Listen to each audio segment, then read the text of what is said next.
Hello friends, I am Harish Demla from accurate fortune astrology. दोस्तों, कर्क लगन के चार्ट में आज हम देखेंगे कि यदि बुध देव 7वें घर में आ जाएं तो हमें किस तरह के फल मिल सकते हैं। कैंसर असेंडेंट में मरकरी इज ए मारक प्लैनेट और मरकरी के पास दो ही हाउसेज हैं, 12th हाउस है और 3rd हाउस है, दोनों ही मैलेफिक हाउसेज हैं और 12th हाउस ज्यादा मैलेफिक हाउस है। वहां से काफी बुरी चीजें मिलती हैं, लेकिन उसका संबंध फॉरेन लैंड से है, एक्सपोर्ट इंपोर्ट से भी है। अब मरकरी 7th हाउस में आ गया। 7th हाउस का संबंध पार्टनरशिप से है, हमारी स्पाउस से, मैरिज से है। और आठवें घर का संबंध मैरिज की हैप्पीनेस से है। 7वें घर का संबंध भी हम मैरिज की परफॉर्मेंस से है, यानी कि परफॉर्मेंस कैसी रहेगी मैरिज में, उससे है। और 7वें घर में यह 10 नंबर राशि पड़ी हुई है जो शनि देव की है। और इस चार्ट में दो सबसे बड़े मारक प्लैनेट है, शनि और बुध। ये दोनों मारक प्लैनेट्स हैं। शनि की पोजीशन यहां अच्छी होनी चाहिए इस चार्ट में, नहीं तो आधा चार्ट खराब कर देते हैं शनि, क्योंकि शनि के पास दो हाउसेज हैं, उनकी 3 दृष्टियां हैं। एक जहां वो बैठेंगे तो 3 और 2 5 और 6 घर उनको जो है कंट्रोल करते हैं, 6 घरों को कंट्रोल करते हैं इसमें शनिदेव।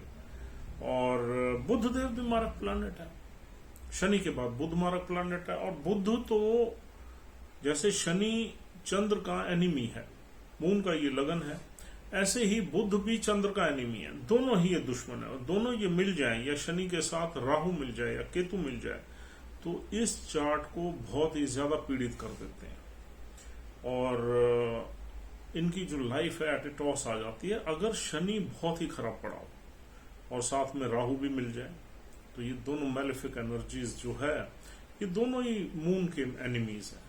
तो यहाँ मून की स्ट्रेंथ अच्छी होना बहुत जरूरी है, सूर्य अच्छा होना जरूरी है, चंद्र भी मंगल भी बली होना जरूरी है, तभी इस चार्ट में हम बहुत सारी अच्छी चीजें देखते हैं।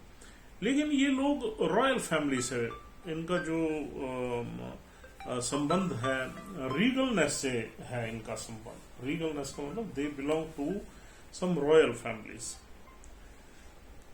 तो दोस्तों, अब क्या है कि यहां पर 7वें घर में मरकरी के आने से, बुध के आने से, यहां पर प्रॉब्लम,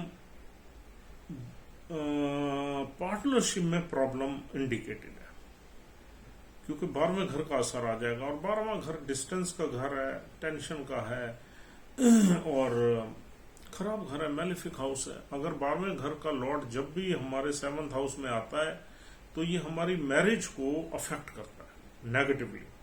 और फिर बुध है भी मारक प्लैनेट, कोई कारक तो है नहीं। हाँ, कोई अगर चंद्र का मित्र प्लैनेट होता तो फिर भी उसमें हम ये देखते कि यार हम बचाव है। लेकिन यहाँ एक पॉजिटिविटी जरूर है कि 10 नंबर साइन में जो 3 नक्षत्र मिलते हैं वो अच्छे नक्षत्र हैं, सॉलिड नक्षत्र हैं, उनमें बल है।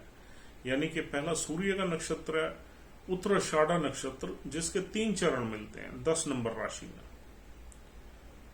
और सूर्य देव का नक्षत्र है। सूर्य इस चार्ट में है भी पॉजिटिव प्लैनेट। और दूसरा नक्षत्र है दोस्तों यहां पर श्रवण, चंद्र देव का नक्षत्र है, अपना चंद्र की ही कुंडली और उसी का नक्षत्र है यहां पर। और मून के नक्षत्र के 4 चरण यहां मिलते हैं, श्रवण नक्षत्र के। और तीसरा नक्षत्र धनिष्ठा, वो भी मंगल का नक्षत्र। धनिष्ठा के 2 चरण मिलते हैं, पहला और दूसरा। अब देखिए, सूर्य, चंद्र और मंगल के यहां नक्षत्र हैं 10 नंबर राशि में, शनिदेव की राशि है। अब जो बुध देव आएंगे तो इन तीनों में से किसी नक्षत्र में ही बैठेंगे। जिस नक्षत्र में वो बैठे हैं उस नक्षत्र का लॉर्ड अगर इस चार्ट में वेल प्लेस्ड होगा तो यहां मैरिज की काफी प्रॉब्लम्स जो बुध देव देने वाले हैं वो कंट्रोल हो जाएंगी। प्रॉब्लम्स तो फिर भी आएंगी बट मैनेजेबल होंगी, कंट्रोलेबल होंगी। उनपे ये नेटिव जो है हावी रहेगा, यानी स्ट्रेंथ, डिग्निटी ज्यादा रहेगी। तो अगर सूर्य के नक्षत्र में, तो सूर्य छठे, आठवें, 12वें में नहीं होना चाहिए, नीच का नहीं होना चाहिए। तो मैरिज आपकी थोड़ी बहुत प्रॉब्लम्स बीच बीच में आएंगी जब भी इन प्लैनेट्स की दशाएं आएंगी, अंतर दशाएं, प्रयंतर दशाएं, सूक्ष्म दशाएं, यानी कि मरकरी की। और यदि सूर्य देव बहुत ही अच्छे बैठे हैं, फिर वो थोड़ी बहुत हरकत रहेगी, थोड़ी बहुत प्रॉब्लम्स रहेंगी, but the things will be controlled. अब सूर्य बली किन घरों में होते हैं? देखिए, सूर्य दूसरे घर में बैठ जाए, अपनी राशि में पहले में बैठ जाए, या किसी मित्र राशि में बैठ जाए, गुरु की राशि में बैठ जाए, मंगल की राशि में बैठ जाए, लेकिन ये आप ध्यान रखना छठे, आठवें, 12वें में नहीं होने चाहिए। या ट्राइन में आ जाए, केंद्र में आ जाए, कहीं आ जाए। ऐसे ही चंद्र का है, ऐसे ही मंगल का है। तीनों ही ऑस्पिशियस प्लैनेट्स हैं, तीनों इस नेटिव को प्रोटेक्ट करेंगे, यानी कि मैरिज में बहुत ज्यादा ऑब्स्टेकल्स नहीं आने देंगे। फिर यहाँ डिस्पोजिटर को देखना भी जरूरी है कि डिस्पोजिटर कहां बैठा हुआ है। देखिए दोस्तों, डिस्पोजिटर यहाँ का शनि है।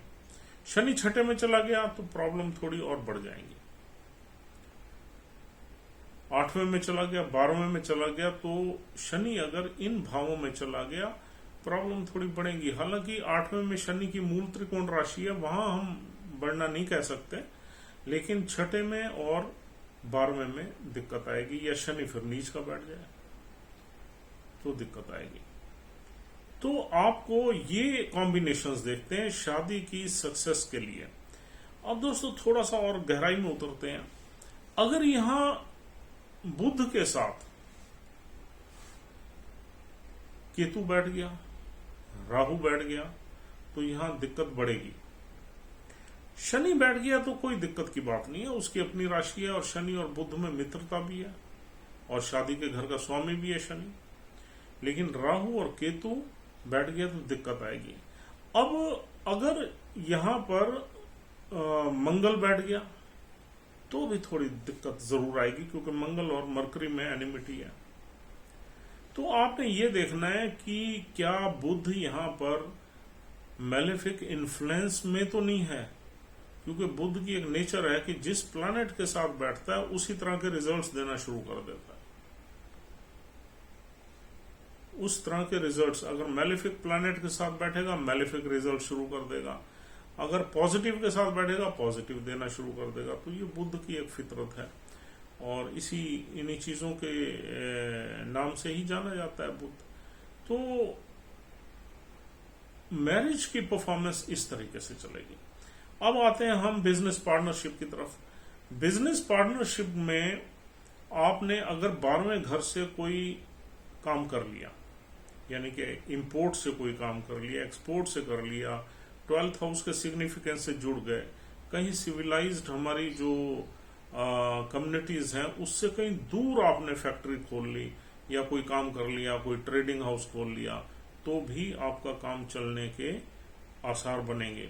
लेकिन आपने कोशिश ये करनी है कि आप जो भी काम करो उसमें इंपोर्ट या एक्सपोर्ट होना चाहिए, क्योंकि 12वें घर का बुध बैठा है। बुध क्या है? ट्रेड एंड कॉमर्स का मालिक है, कम्युनिकेशन का लॉर्ड है, बिजनेस के घर में बैठा है, इससे आप फायदा उठा सकते हो। और पराक्रम के घर का मालिक है, मेहनत तो आप करोगे ही करोगे, ये करवा ही देगा। कम्युनिकेशन में बहुत तेज रहोगे आप, क्योंकि 10 नंबर राशि शनि की है, बुध देव के मित्र हैं। लेकिन आप 12वें घर के सिग्निफिकेंस को आपने अपने बिजनेस में इंक्लूड करना है इसकी सक्सेस लेने के लिए या इसको सक्सेसफुल बनाने के लिए। 12वें घर का सिग्निफिकेंस है फॉरेन कंट्रीज, एमएनसी से कॉन्ट्रैक्ट लेना, एमएनसी के लिए काम करना, एक्सपोर्ट का काम करना, इंपोर्ट का काम करना, अकेली जगहों पे काम करना, सिविलाइज्ड कम्युनिटी से दूर कहीं काम करना। कई लोग पहाड़ों के बीचों बीच कॉन्ट्रैक्ट्स लेते रहते हैं, आपने देखा ही होगा। कोई आपको किसी भी काम के कॉन्ट्रैक्ट्स मिलते हैं तो वो इस प्लेसमेंट में फायदा देंगे, क्योंकि जब भी आप एक बिल्कुल सॉलिट्यूड में जाके रहोगे, अकेलेपन में जाके रहोगे, या वहां के आप कॉन्ट्रैक्ट्स लोगे या वहां का काम करोगे या वहां कोई चीज की खरीद बेच करोगे, तो आपको ये प्लेसमेंट फायदा देगी, अदरवाइज नहीं देगी। अदरवाइज लॉस के चांसेस बनेंगे। अगर आप किसी भी शहर की मार्केट में आपने कोई सेल परचेज का काम कर लिया तो यहाँ नुकसान होंगे, यहाँ प्रॉब्लम्स आएंगी। और बुध यहाँ स्ट्रगल भी रहेगा और फायदे भी कम होंगे या नुकसान, या स्ट्रगल बहुत ज्यादा रहेगा थोड़ा पैसा कमाने के लिए। तो कहने का मतलब this is not a supportive placement. लेकिन फिर भी अगर बुध किसी ऐसे नक्षत्र में है जिसका प्लैनेट बहुत अच्छा बैठा हुआ है, उसका संबंध धन भाव से बन रहा है, लाभ भाव से बन रहा है, चौथे घर से बन रहा है, उसका संबंध पांचवें घर से बन रहा है जो कि गेंस का घर है, तो यहाँ पर आपको ये प्लैनेट नेचुरल वे में ही फॉरेन के सिग्निफिकेंस से जोड़ देगा, या एक्सपोर्ट इंपोर्ट से जोड़ देगा, या अकेली जगहों के काम से जोड़ देगा। तो ये प्लैनेट का इन्फ्लुएंस जोड़ के आपको फायदा दिलवा देगा। और अगर ऐसा नहीं है और नक्षत्र का लॉर्ड भी कहीं खराब पड़ा हुआ है या एवरेज पड़ा हुआ है, तो डेफिनेटली यहाँ पर नुकसान होने के चांसेस ज्यादा रहेंगे। तो दोस्तों, यहाँ बैठा हुआ बुध इस तरह के आपको रिजल्ट्स देगा। इसको हम कह सकते हैं कि मिक्स्ड रिजल्ट्स देगा आपको। और अगर 12वें घर से आप जुड़ जाओगे तो फिर पॉजिटिविटी आ सकती है। लेकिन ये नक्षत्र बहुत अच्छे हैं, और नक्षत्र जितने भी हैं उनके लॉर्ड जो है वो मून यानी कि चंद्र के मित्र नक्षत्र हैं। तो इसलिए यहाँ चीजें कंट्रोल्ड रहती हैं। जब तक कोई और मैलेफिक इम्पैक्ट नहीं होता तब तक चीजें कंट्रोल्ड रहती हैं और चीजें चलती हैं। Despite some obstacle, some difficulties remains there, लेकिन फिर भी चीजें मैनेजेबल रहती हैं। दोस्तों, this is all for the day. उम्मीद करता हूँ ये प्लेसमेंट आपको अच्छे से समझ आ गई है। If you have liked this video, please try to subscribe our channel. We'll be thankful to you, and or else we'll see you tomorrow. अपना ध्यान रखिए, अपने पेरेंट्स का ध्यान रखिए, और इस तरीके से हम अपनी नॉलेज जो है उसको आपके साथ शेयर करते रहेंगे, और आपका ताकि एस्ट्रोलॉजी में एक इंटरेस्ट बना रहे और आप डे टू डे लाइफ में कुछ मोटी मोटी चीजें अपने चार्ट में देखने में सक्सेसफुल रहें। Thanks a lot once again.